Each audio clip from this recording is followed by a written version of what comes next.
See how that works? Like magic.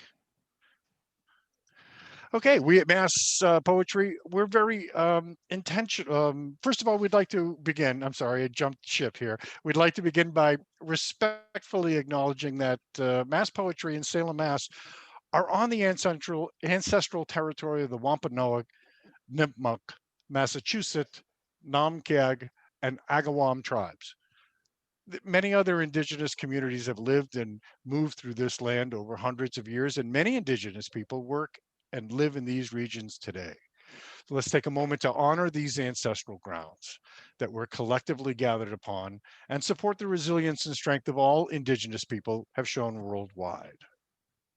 We at Mass Poetry are intentional about ensuring that events are accessible to everyone attending and involved in the festival.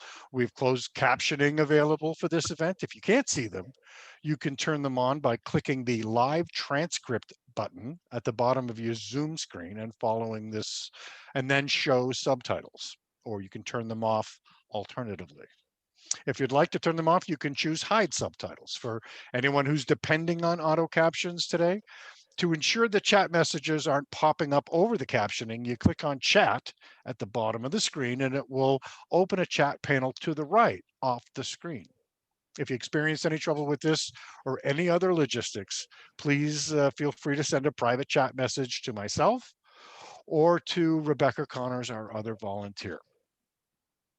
Okay, regarding Zoom basic etiquette, please keep yourself muted unless you're invited to unmute by the speakers.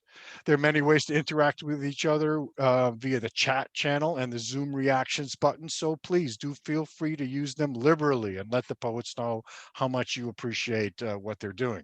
Please be kind, respectful to your fellow participants, and we unfortunately will remove participants who obstruct the poetry. So having said that, I now turn you over to who is our first poet that is going to read today? Eileen? Is it? Oh, that's right. Our very first thing, I now present to you Christine Jones. You're on mute. Yep, you're on mute, Christine. That's quite all right. That's okay. It's the way to break the ice, everybody. Please. That's right. I'm sharing a film clip to begin here.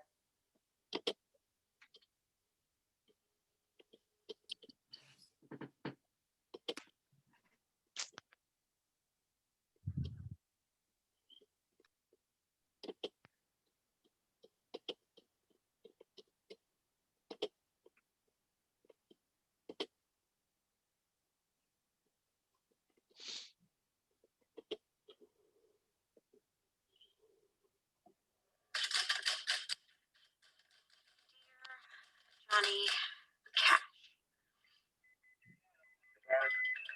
Were you really the first American? Christine, you're not sharing your screen. It's not showing. You're not sharing your screen, Christine. True, the message came by Morse code, which you decoded. That could make any man a little bit famous. Or famous for a few minutes on Jeopardy. But I've heard it was you who would become famous anyway. Is that too much fame for one person?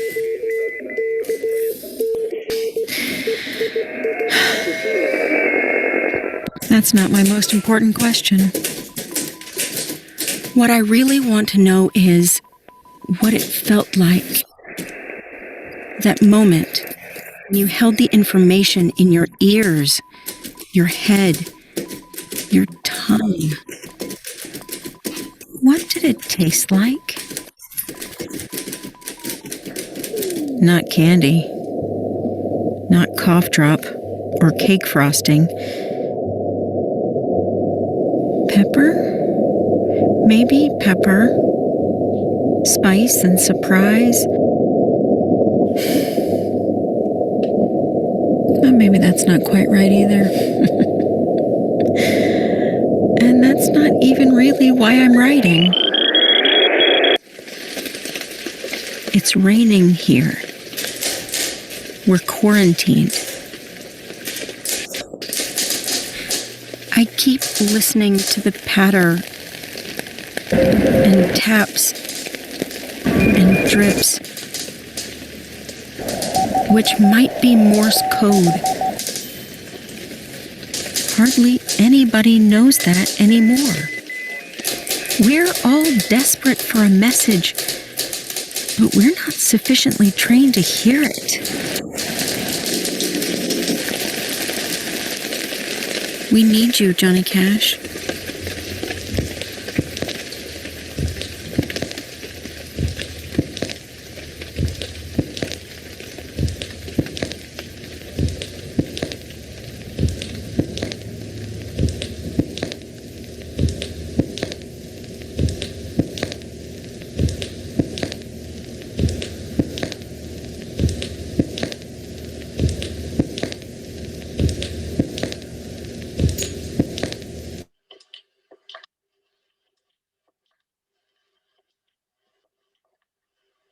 Okay, should I take over? Okay. I'm Stephen Kramer, and I'm here in my study. I can't see myself. I want to just say I hope Eileen and Christine will get a chance to talk about the anthology at some point. I'm very happy. You would like to learn more factual stuff? Well, just I'm sorry? um, Hello? Okay. When we talked about my participating, I said, I can't read my whole poem. It takes 20 minutes to read. And they said, yes, you can. And I just want to say thank you for your forbearance in allowing me to read what may be the first and last time I read this poem. It's in 19 sections.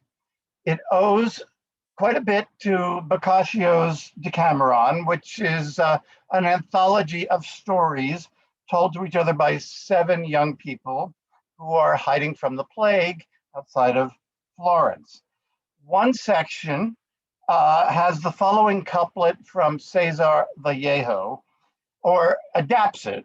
A cripple passes by holding a child's hand.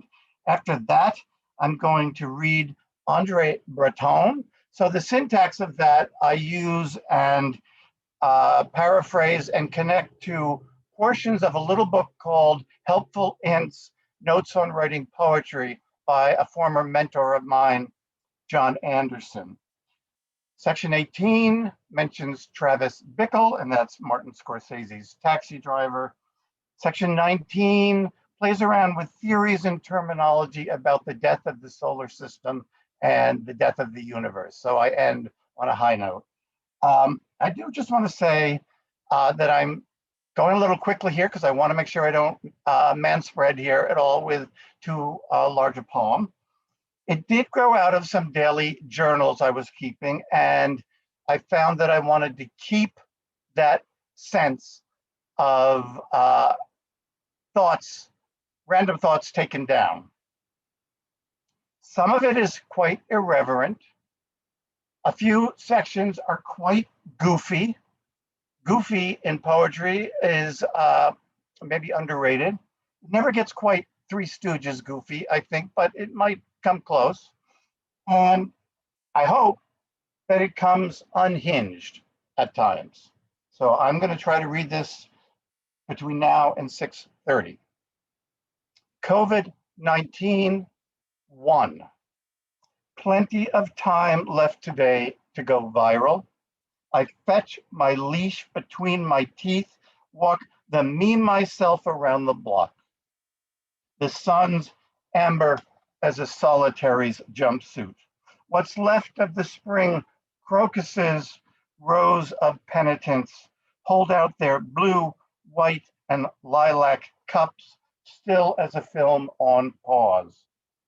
Inmates without mourners yet, we align flush left, flush right, between us, justified, unjustified, the margins go. 2. Spots of time between lightning and thunder shrink with the coming of the storm and widen with its passing.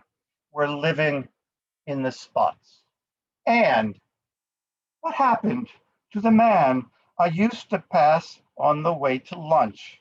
Every third day, I'd drop a couple quarters in his Dixie cup and sometimes stop at the stationer's to buy a fresh notebook, which would fit snug in my thigh pocket like a wallet with no money in it yet.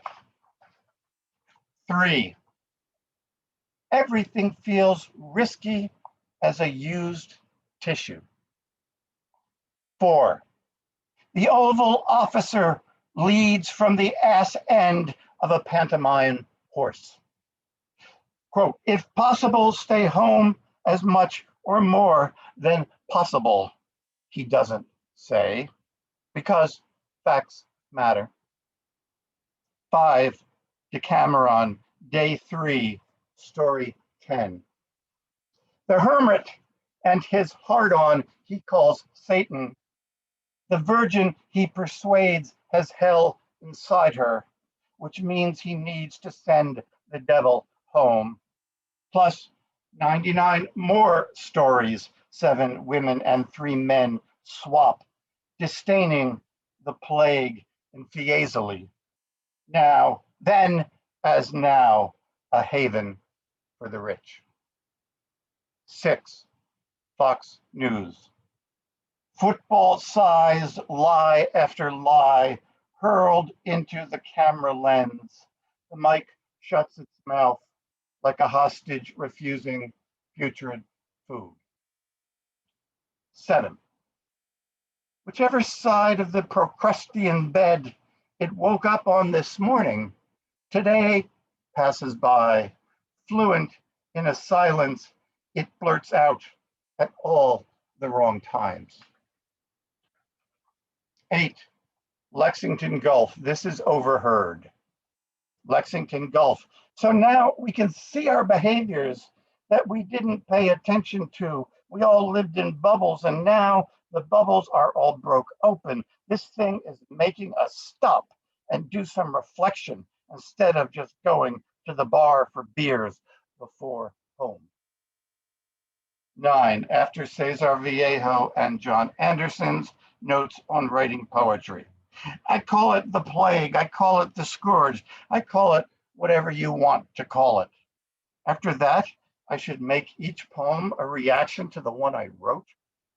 Nurses hold phones to their patients' eyes for FaceTime goodbyes. After that, I should love the mysterious and not try to explain it away. New York Times, 17 corpses found in the home equipped to handle 4. After that, when I can't write, I should lie on the floor a while. Restarting America means people will die.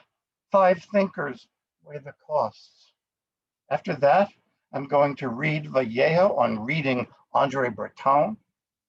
Time magazine, 18 corpses found in the home equipped to handle 4. After that, I should never imitate my successes, it's repetition. 423, nearly 50,000 cases in Queens, 60 plus in the Upper West Side. After that, I explore different emotional attitudes like self-anger, social anger. In Lansing, State Senator Dale Zorn wears a Stars and Bars face mask. After that, feeling myself carried away with emotion, I should undercut it.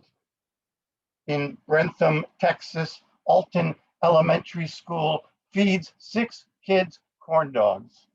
After that, I should remember the world of ghosts and small gestures. Their mother sticks to Dr. Pepper for breakfast and lunch. After that, I should follow the path the poem takes, not my preconception. In Detroit, the youngest COVID death in Michigan is 5 years old. After that, I should read Rilke's Letters to a Young Poet, Durrell on Frost. She was really in and out as far as sleeping, Lavandria Herbert said. After that, I should imitate the voice of anyone I admire. They just cut out a small hole in the front of her head and stuck the tube in. After that, spend some time alone every day. Don't stick to the truth so that the fluid could drain. Skylar Herbert, no middle name. After that, show don't tell, show don't tell, show don't tell, show don't tell. 10. Brightness falls from the air. Thomas Nash, Litany in a Time of Plague. 11. Each day our cities move farther away from each other, like galaxies stuck to the expanding mylar of space. Some windows stay lit all the time, some never. 12. After Thomas Transtromer. Once there was a global pandemic that licked at, then gobbled the future. It kept us inside, some in buskins, some in socks, some lifted off, as in the rapture. This evening, Zeus chases after thunder and nearly catches it. Nerve-wracked dog, avid reader of Ovid, who, quote, put an error in a poem, unquote, and knew what all exiles know. Unsafe either to hug or to shake hands, one can still get close to Keats's letters. Quote, the fire is at its last click. I am sitting with my back to it, 1 foot askew upon the rug. 13. This is impersonates an email. 13. Dear blank, we're okay, but worried about family and friends with 1, diabetes, 2, weak hearts, 3, histories of transplants, 4, crummy lungs, 5, histories of 50 plus years, 6, nerves, 7, embryos, 8, patients, and 9, other risk factors.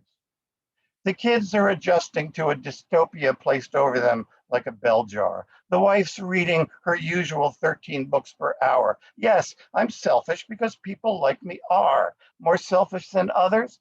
Probably more so than, say, nurses, public school teachers, bomb disposal technicians, funeral directors, ostensibly, Anthony Fauci, and that's it.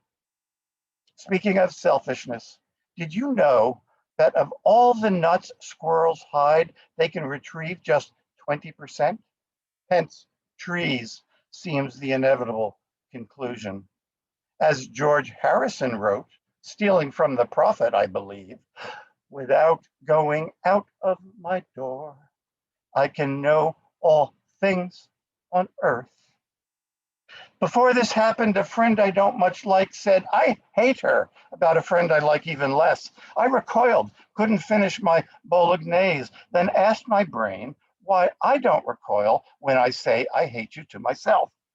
Right after that, I recalled the hypnotist who said, we learn to untie our shoes before we learn to tie them. Then I thought, the pointlessness of lipsticks finally being exposed.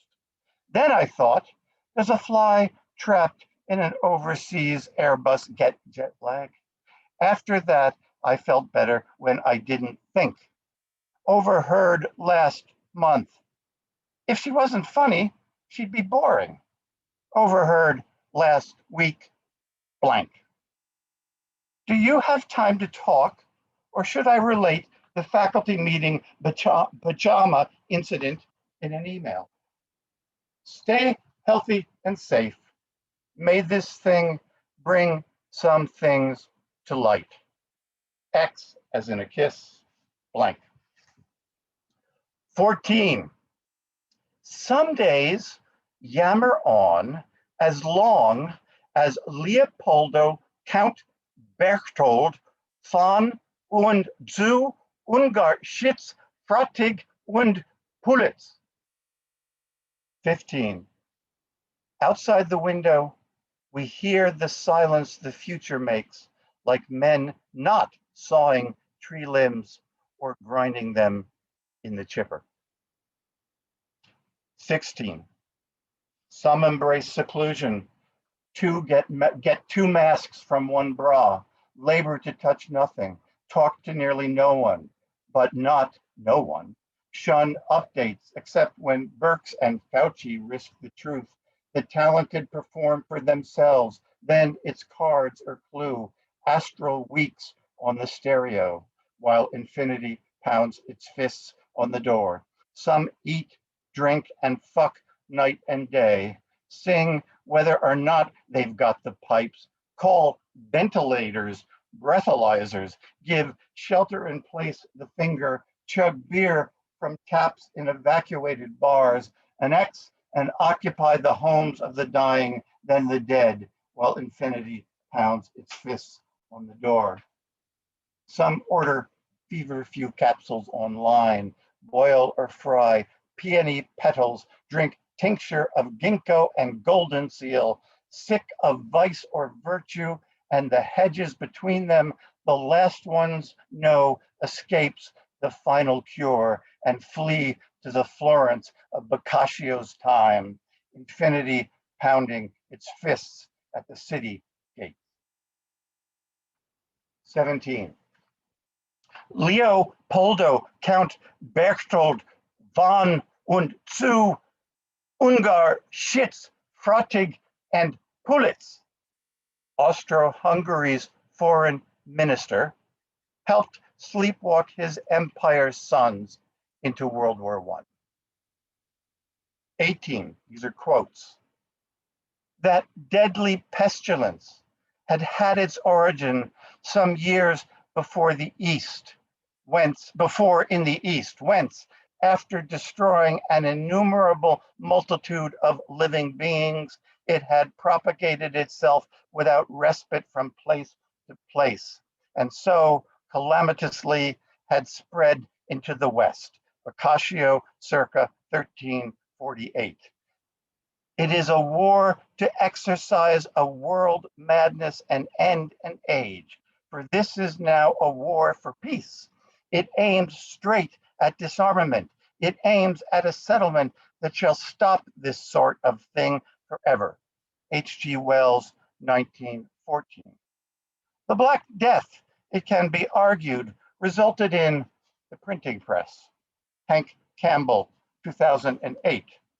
Plagues, revolutions, massive wars, collapsed states, these are what reliably reduce economic disparities. Walter Scheidel, 2017.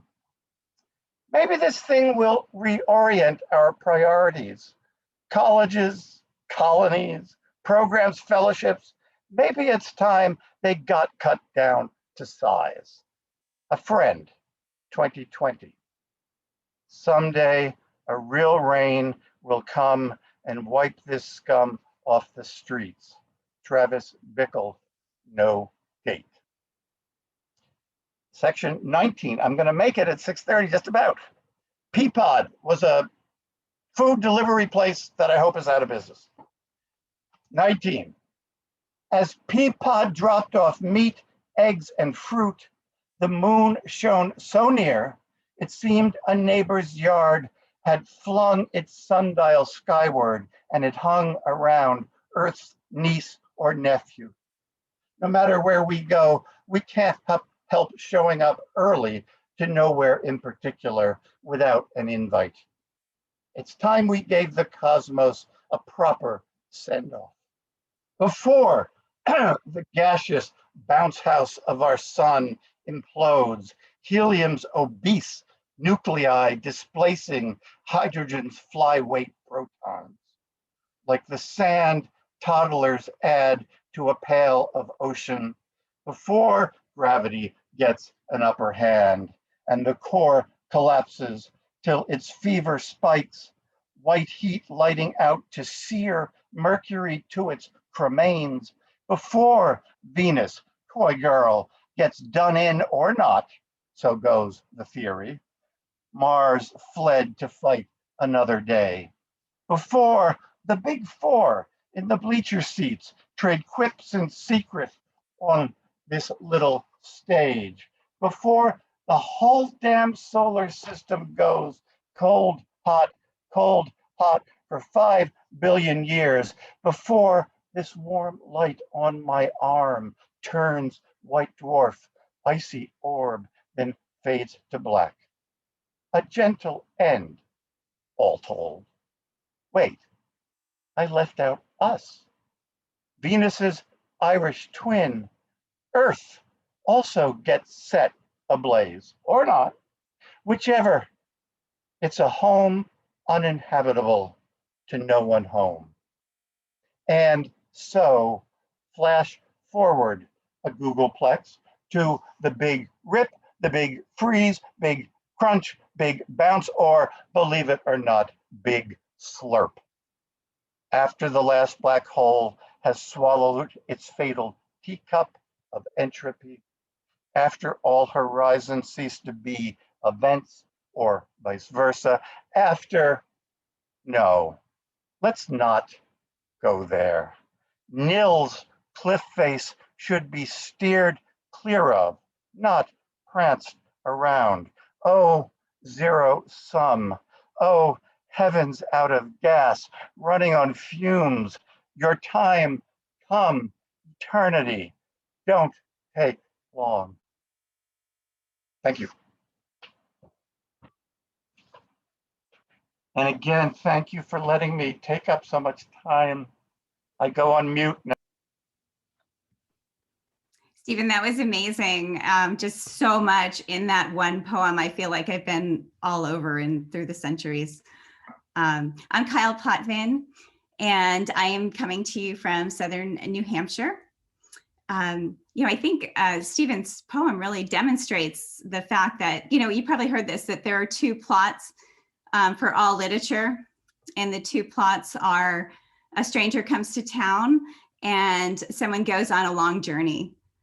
Stephen certainly just took us on a long journey, but that's what all of us are doing right now, right? So we've gone from the familiar and the ordinary world into this unfamiliar and extraordinary world of masks and isolation and no touching and loss, so much loss, including loved ones. But then also, when we're talking about the stranger comes to town, that's COVID-19, right? And we've been changed forever. So that's why so many people have been writing about the pandemic, and especially in this wonderful collection. And really, it's about more than just the pandemic, though. The pandemic is a metaphor for so many of those themes that we've been talking about forever. Loss and grief and love and joy and gratitude and disappointment, and so much more. So in this collection, you're going to find so many different types of poems. And one that I've been really fascinated with recently is around form. And if you were in the original or the kickoff on Thursday night with Khadija Queen and Victoria Chang, they talked about this beautiful idea of form as a flying bird in a cage. And I just love that idea, talking about the restriction and yet the freedom. So I wanted to read a couple poems from the anthology that hits on that. And I'm going to read part of a poem today by Marjorie Thompson, and it's in the form of an abecedarian. And you'll see how she uses this form, which is 26 lines, and each starts with a different letter of the alphabet, A to Z. And this is called Abecedarian Teletherapy During a Pandemic. Arriving finally to clean off my boots is how a young man describes it. He sautés peppers and onions, cooking for the first time. Another claims curry tames her dragons. I forgive you is repeated ebulliently to an ex-husband. Years before in France, I had no one to feed cured ham, candied shallots, green and verdant capers. Cured is to preserve by salting, drying, smoking. Heal is to preserve too. So I've only taken you through H, and hopefully you'll pick up the collection to read the rest of this exquisite poem that takes you on a journey all the way to Z. Annie Finch is another poet in the collection who is using meter and repetition to create this cadence and this cycle that we're going through. And it's appropriately called Spell for Touching. Are we one or are we two? Censure harming is my harm. Are we one or are we two? Face in fingers, hand on arm. One was two till we found you. Old threads met in one new face. Two was one till you found me. Skin on skin and place in place. Are we one or are we two? Face in fingers, hand on arm. Are we one or are we two? Since your harming is my harm. And of course, free verse is a tool that we're all using as well. And you'll find beautiful examples in the anthology, much anaphora and just beautiful phrasing and a lot of variety. And I wanted to end with my poem that's in the collection called Re-Entry. And first, just want to thank you all for being here, and to Eileen and Christine for creating this beautiful collection, and for Stephen for sharing your amazing work. Re-Entry was written about this time last year, and who would have ever thought that it would be another year before we actually are thinking or have started this re-entry process. Re-entry. I walk the property, avoiding anything green. Each summer as a child, I touched the wrong things, swelled and itched, punished by what I had done. I learned to touch nothing. Now I look at what is beyond me. Phlox, clock hand ticking forward, tulips tight before they burst. Listen to the morning dove. It is not a metaphor, desire call of morning. If you stand in one place, sun stains your face. You can feel nothing. I have stayed inside for weeks, which could mean years. I am not sure I can leave. Thank you.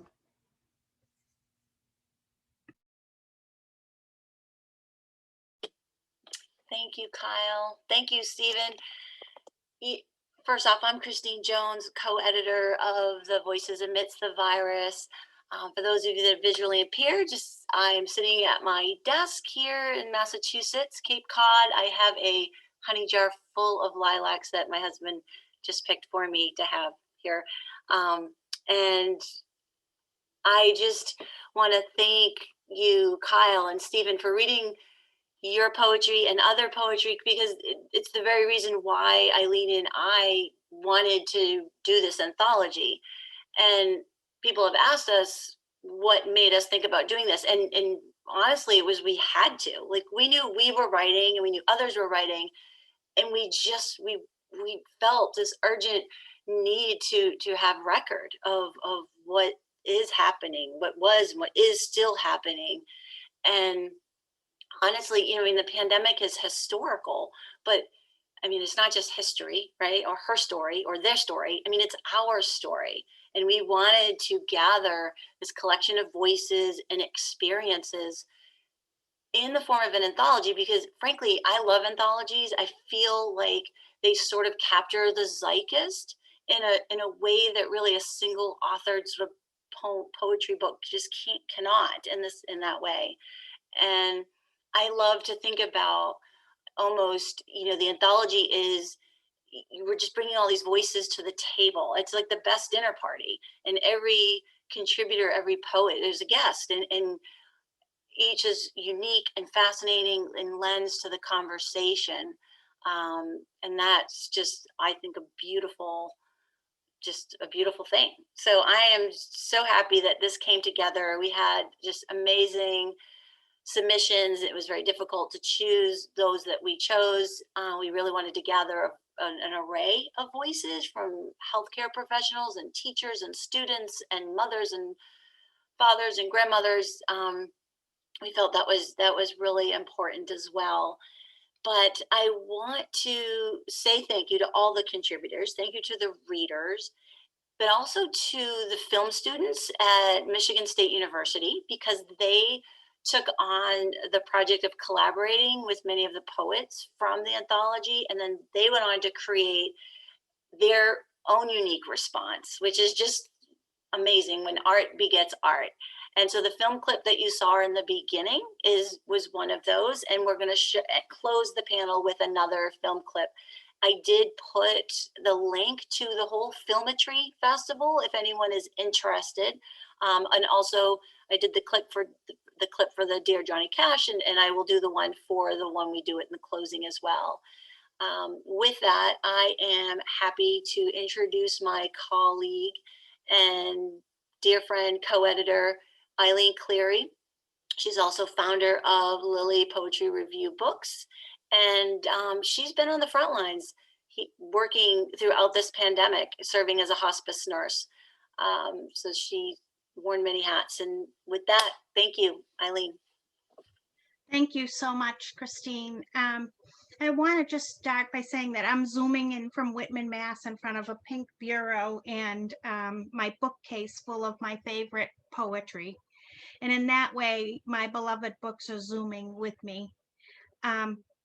Thank you so much to Christine, Kyle, and Stephen. Stephen, hearing that poem in its entirety was a privilege.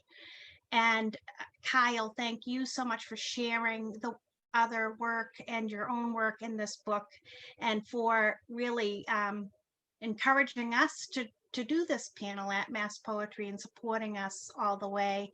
And thank you too to Christine Jones.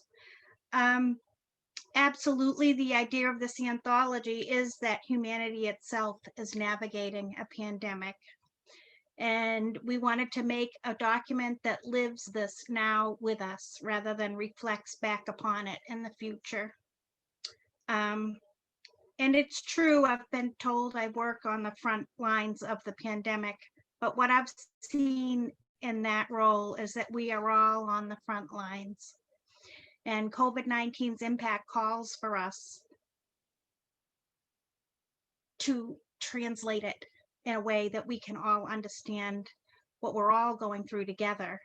And Voices Amidst the Virus is what we envisioned, a look into and out of individual windows, streaming from the eyes of each contributor and reflecting upon the larger whole.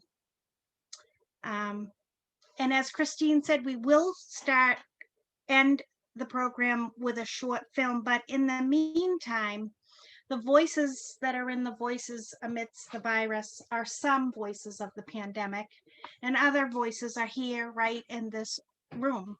So I would encourage you to use the feature of reactions to raise your hand if you would like to share a poem or a short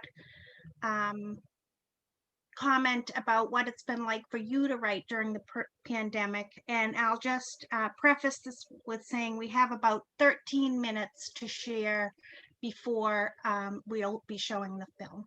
Okay, so if you'll, the little reaction button is on the bottom of your screen, I think, and you can write your name if you'd like to share, and Robbie Gamble has written his name. Robbie, raise your hand, and he's raised his hand. Sure, my poem in the anthology is short, and I'd be happy to share it. Thank you.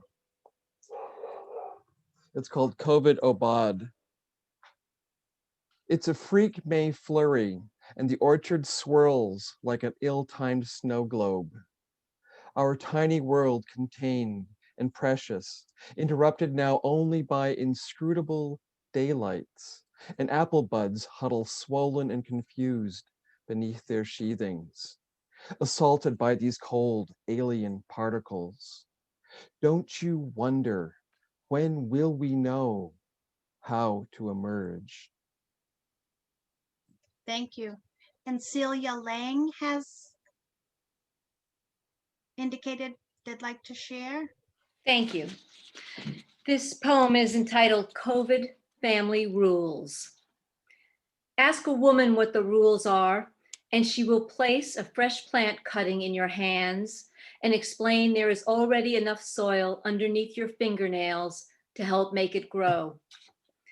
By nature, your best intentions are composted along with the eggshells and vegetable peels, turning over in your mind regularly, the matter, the moisture, oxygen, and good bacteria. Wait, prepare for spring.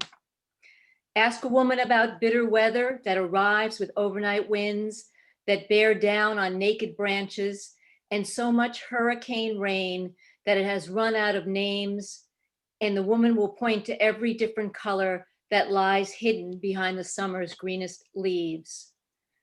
This world now is in judgment, but it is colorblind as it circles the seasons to somewhere else. Why worry the shorter days and less sunlight? They signal as much the stop as the start of the fading colors. Wait, prepare for fall. Ask a woman, any woman, to host a COVID holiday gathering table, and she will remind you that the key to a good meal is found under the mat of the assembled family and friends in photos on display in our living rooms. Take care not to break the holy distance under glass that hugs the hearts of all those pictured in the frame. Step back, admire the memory, wait, prepare for winter. Consider these rules more like essential guidelines. They might serve to be remembered by someone or about something this season. Keep what you like, let the rest go. You have earned the right this year, this COVID year, to make up new traditions of your own. Thank you. Thank you. Thank you, Celia. Does anyone else have a poem or something they would like to share? Or a question for the panel?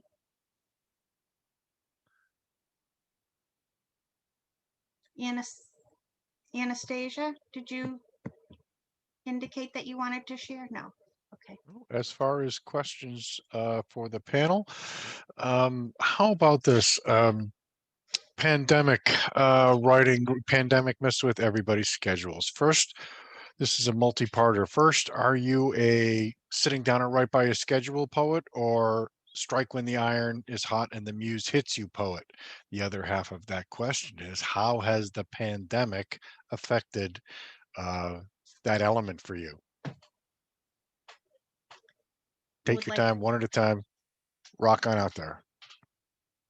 Well, I will say that during the pandemic, the first part of the pandemic, I was consumed with basic survival, and going out to visit patients and figuring out how we would all survive. But after that, I did slowly go back into writing, and I write always when I can. You know, if I'm not walking the dog or taking care of a kid or at work or publishing someone's book, I write. So I don't have a regular schedule for writing, although I try very hard to write regularly. What about the rest of you? How about you, Stephen? Well, I want to say one thing right away, that I think Eileen is the perfect person to co-edit an anthology. I don't know of anyone that I know personally as Frontline. as you are. And for me, I had to grapple with, if I was going to write at all in relation to what was happening, I had to acknowledge that in many ways, COVID has more or less inconvenienced me.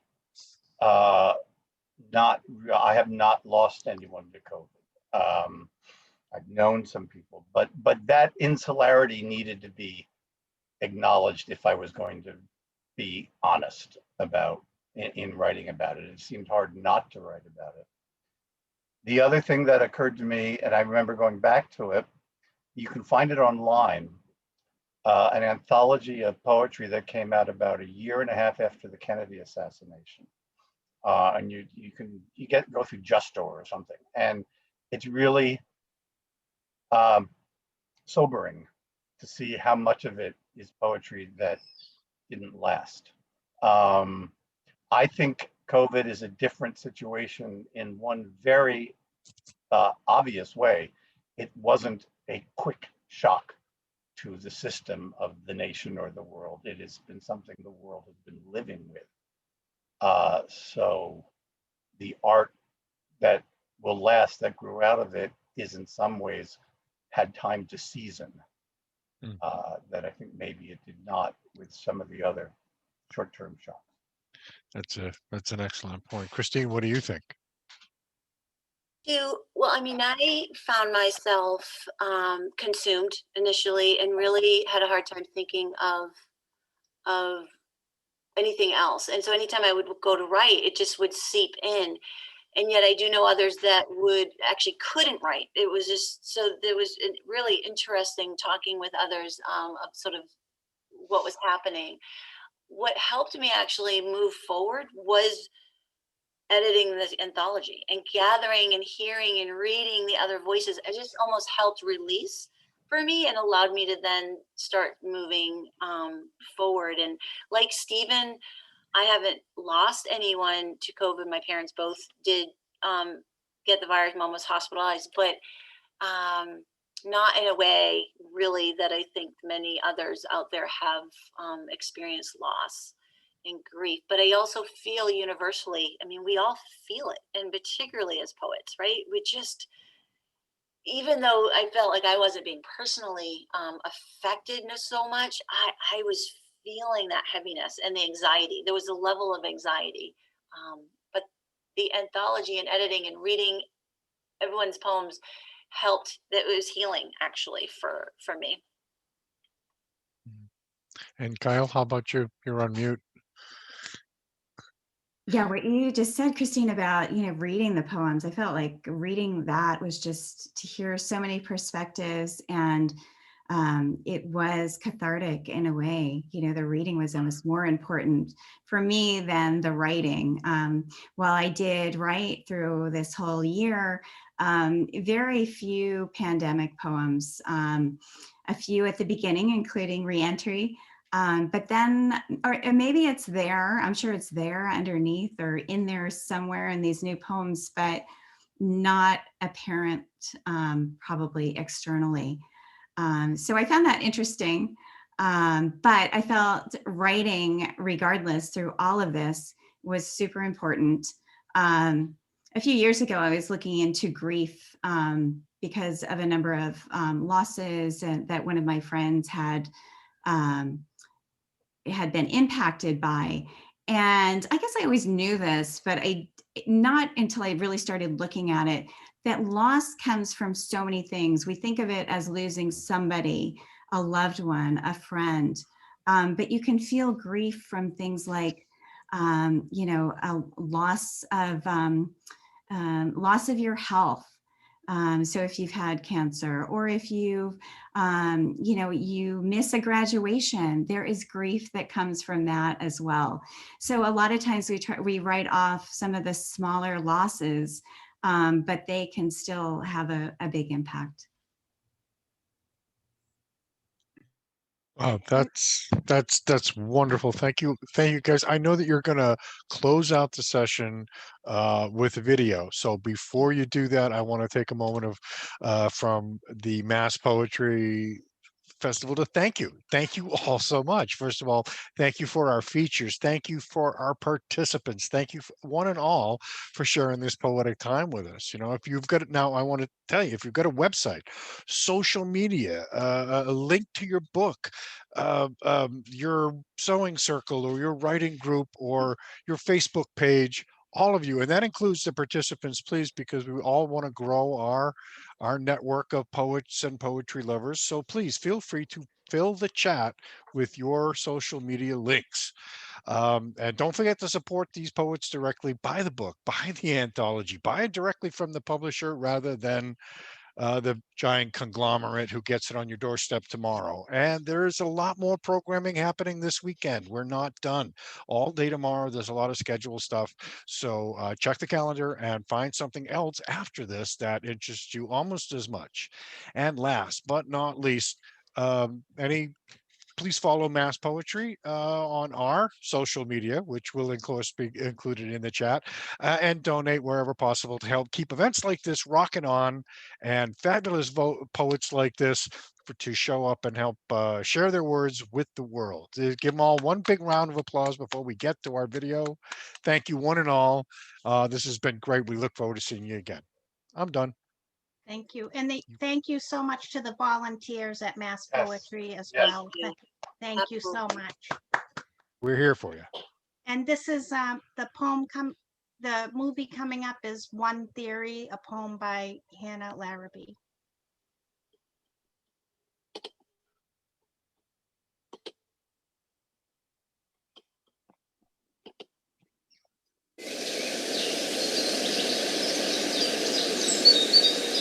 One theory.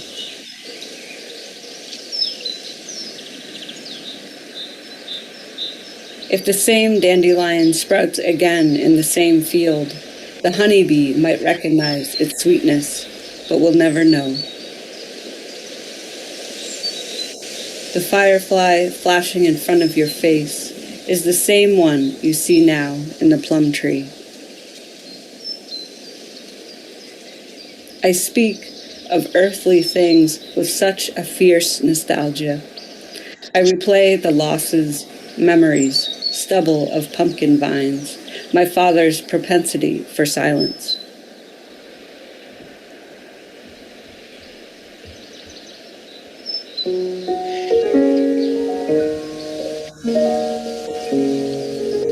I was not ready for such memories when I used to touch everything. Now touch opens great fissures in me, one person, kissing me, touching me, intricate as tangled roots.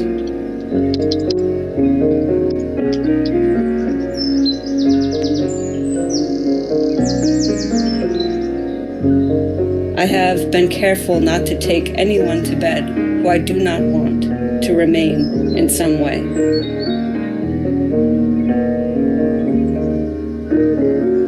I don't think I will ever be okay with the temporary lending of atoms, the porous and unstructured body of desire.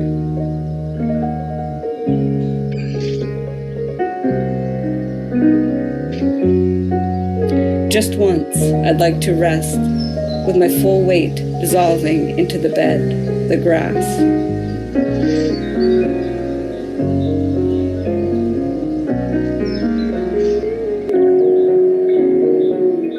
Interested in one theory, one body, one death, one saturating feeling. I never considered how many frogs sing from the vernal pools at the ache of spring. To me, it is one song. And I have never needed my body to come back to me more than I do now. It could walk from the fields, around the corner of the barn, straight into my arms.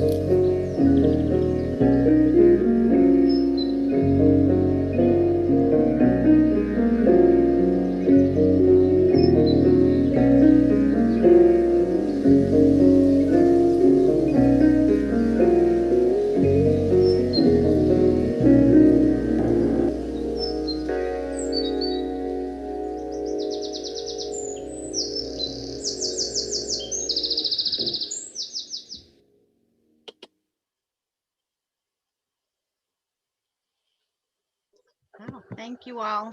Thanks all for being here.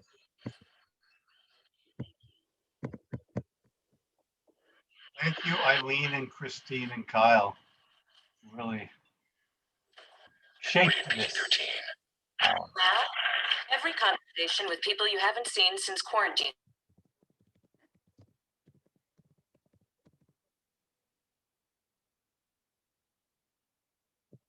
Bye. Bye-bye. Thank you. Take Thank you care. very Click that much. bottom right there. Thanks for coming.